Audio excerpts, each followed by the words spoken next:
Hello दोस्तों। नमस्कार आप सभी को झारखंडी जोहार और इसके साथ ही गुड मॉर्निंग आप सभी को। जैसा कि मैंने कहा था कि मैं प्रतिदिन आपसे एक क्वेश्चन के साथ जुड़ूंगा और मेंस के क्वेश्चन के साथ जुड़ूंगा और उसका आंसर राइटिंग किस प्रकार करना है, किस प्रकार क्वेश्चन के डिमांड को पूरा करना है, ये सभी की चीज़ों को लेकर मैं चर्चा करूँगा। आज जो हमारा टॉपिक है वो है right to freedom of speech and expression. अब पॉलिटी का टॉपिक है जो कि काफ़ी इम्पोर्टेंट टॉपिक है। इस पे यूपीएससी का एक पीवाईक्यू है और मैंने इसे अपने ग्रुप पे डाला था, टेलीग्राम ग्रुप पे। तो उसमें से सबसे बेस्ट कॉपी जो मुझे मिली है आज मैं आपके साथ शेयर करूँगा। किस प्रकार उस स्टूडेंट ने किस प्रकार इसे टैकल किया है, किस प्रकार इसको लेकर के आंसर राइटिंग किया है और आपको भी किस प्रकार क्या क्या चीज़ों को ध्यान में रखनी है, किस प्रकार डायग्राम को डालना है, किस प्रकार आंसर राइटिंग करनी है। ये सारी चीज़ों को आप इस वीडियो के ज़रिए देख सकते हैं और आपको बहुत सारी चीज़ें सीखने और समझने का मौका मिलेगा।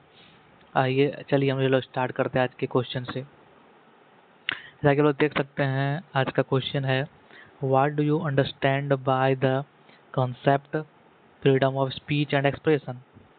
Does it cover hate speech also? Why do films in India stand on a slightly different plane from the other forms of expression? Discuss. आप इसमें देख सकते हैं कि क्वेश्चंस के 3-4 पार्ट है। इसको हिंदी में भी आप पढ़ सकते हैं। फॉर जैसे एग्जांपल के लिए देखिए, वाक और अभिव्यक्ति की स्वतंत्रता से आप क्या समझते हैं? क्या इसे घृणास्पद भाषण भी शामिल है? भारत में फिल्में अभिव्यक्ति के अन्य रूपों से थोड़ी अलग हैं, चर्चा कीजिए क्यों। आप तो सबसे पहले देखें कि इस क्वेश्चन में कितने पार्ट हैं, क्योंकि आप यदि इस क्वेश्चन में 4 पार्ट हैं तो चारों पार्ट को आप यदि अच्छे से डील करेंगे तभी आपको पूरे मार्क्स मिलेंगे। बहुत सारे बच्चे क्या करते हैं कि उनको बस वाक्य और अभिव्यक्ति की स्वतंत्रता के बारे में पता है, बस उसी के बारे में लिखेंगे। वो बाकी जो अदर पार्ट है क्वेश्चन के उसको छोड़ देंगे, उसको इग्नोर करेंगे और उनको वेटेज कम देंगे। इसमें देखिए, देख सकते हैं आप, इसमें क्वेश्चंस के 4 पार्ट हैं। एक तो पहला है पार्ट की वाक और अभिव्यक्ति की स्वतंत्रता से आप क्या समझते हैं। इसमें आपको बताना है, आर्टिकल बताना है, इसमें बताना है कि right of freedom of speech क्या है, उसको लेकर के क्या क्या अवधारणाएं हैं, वो सारी चीज़ को बताना है। फिर आपको बताना है कि क्या इसमें हेट स्पीच भी शामिल है।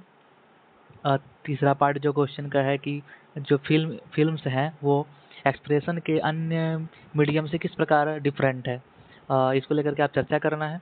आप देख सकते हैं यहाँ पे एक एकदम बेस्ट कॉपी है, बहुत अच्छा इन्होंने लिखा है, मैं आपके साथ साझा कर रहा हूँ। सबसे पहले तो इन्होंने डिफाइन किया है, इंट्रोडक्शन के तौर पे लिखा है कि भारतीय संविधान के अनुच्छेद 19 में मौलिक अधिकार के अंतर्गत वाक और व्यक्ति की स्वतंत्रता दी गई है। सबसे बेस्ट चीज़ यहाँ पे ये है कि इन्होंने आर्टिकल मेंशन किया है, आर्टिकल को अंडरलाइन भी किया है। ये लिखा है, फिर लिखा है कि यह अधिकार न केवल नागरिकों को विचार व्यक्त करने का अधिकार देती है, बल्कि समाज में विचार विमर्श, नवाचार और परिवर्तन की संभावना भी सुनिश्चित करती है। यहीं पर उन्होंने इसे लिंक कर दिया है बॉडी पार्ट से।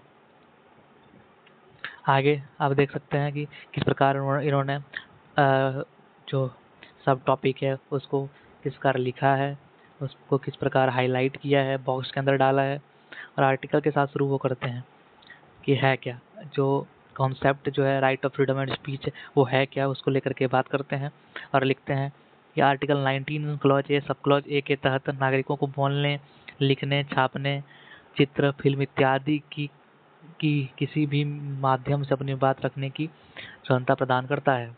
इसमें मौलिक अभिव्यक्ति, मीडिया, फिल्म, विज्ञापन, कला प्रदर्शन और यहाँ तक कि मौन रखने तक का भी अधिकार शामिल है। मौन रहने का जो अधिकार यहाँ पे है, जो इन्होंने करा है, मौन रहने का अधिकार जो है वो रामदेव बाबा केस में इसे सुप्रीम कोर्ट ने इसे फंडामेंटल राइट घोषित किया था। फिर यह भी बताते हैं कि right of freedom of speech जो है ये अधिकार निरपेक्ष नहीं है, बल्कि कुछ शर्तों के अधीन है। और कुछ शर्त के रूप में जो हेड स्पीच है वो भी उस पर प्रतिबंध लगाती है। आगे वो बताते हैं कि क्या क्या सीमाएं हैं इसके ऊपर। पहला पॉइंट बताते हैं कि आर्टिकल 19 क्लॉज 2 के अंतर्गत सीमाओं के ऊपर चर्चा की है, जो सार्वजनिक व्यवस्था, देश की संप्रभुता, नैतिकता, शालीनता, न्यायालय की अवमानना, 8 प्रकार के प्रतिबंध है, तो उन्होंने यहाँ पे दर्शाने का प्रयास किया है।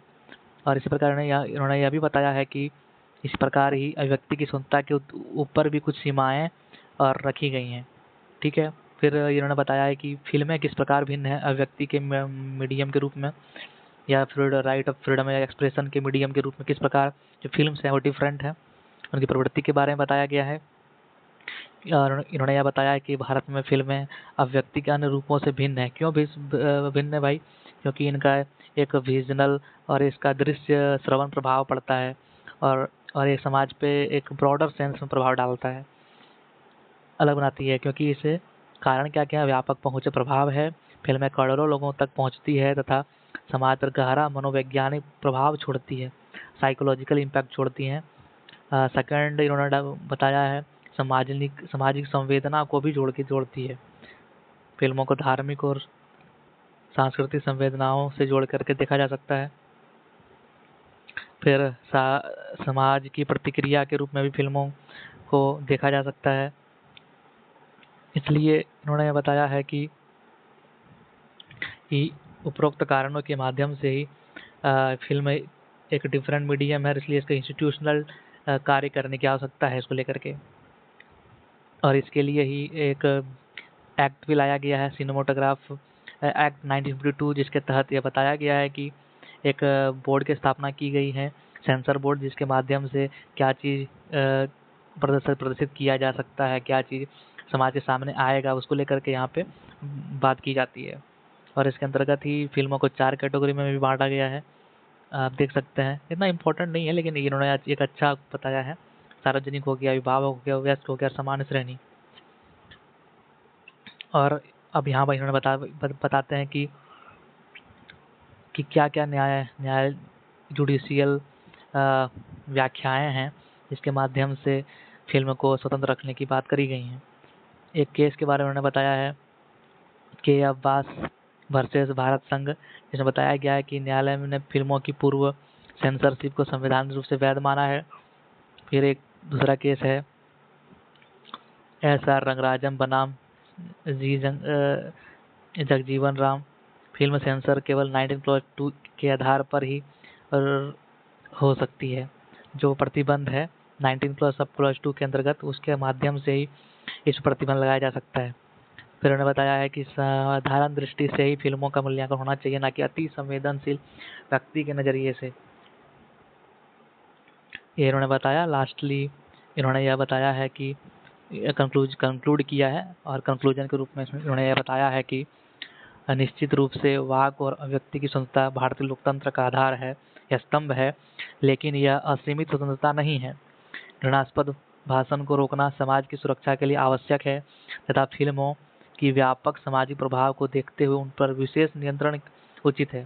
नियंत्रण रखना है, पूर्ण नियंत्रण जरूरी नहीं है, तो एक विशेष नियंत्रण की जरूरत है, जिससे सामाजिक ताना बाना बेहतर हो सके, ताकि समाज और संविधान के बीच संतुलन स्थापित हो सके और समाज में शांति और सद्भावना की एकता बनी रहे। तो इस प्रकार आप देख सकते हैं कि इन्होंने क्वेश्चंस को किस प्रकार पार्ट किए। पहला पार्ट में इन्होंने फ्रीडम, राइट टू जो फ्रीडम है एक्सप्रेशन का, उसके बारे में इन्होंने अच्छे से डिफाइन किया। दूसरे पार्ट में ये डिफरेंट कैसे है, जो फिल्म्स जो है वो डिफरेंट कैसे है एक्सप्रेशन के लिए, वो उन्होंने बताया। तीसरा इन्होंने पार्ट को डील किया कि क्या क्या जुडिशियल प्रावधान से हैं। चौथा इन्होंने कंक्लूजन बहुत अच्छे से कंक्लूड किया है, कंक्लूजन को, सारी चीज़ों को आप देख सकते हैं। तो यही आप एक बार मैं इस आंसर को अपने डिस्क्रिप्शन बॉक्स में डाल दूंगा, आप यहाँ से इस क्वेश्चन को देख सकते हैं और समझ सकते हैं कि इस प्रकार आपको आंसर राइटिंग करनी है। चलिए ठीक है, आज के लिए इतना ही। कल मैं किसी दूसरे टॉपिक के साथ आप सभी के बीच उपस्थित होऊंगा। आज के लिए इतना ही, धन्यवाद।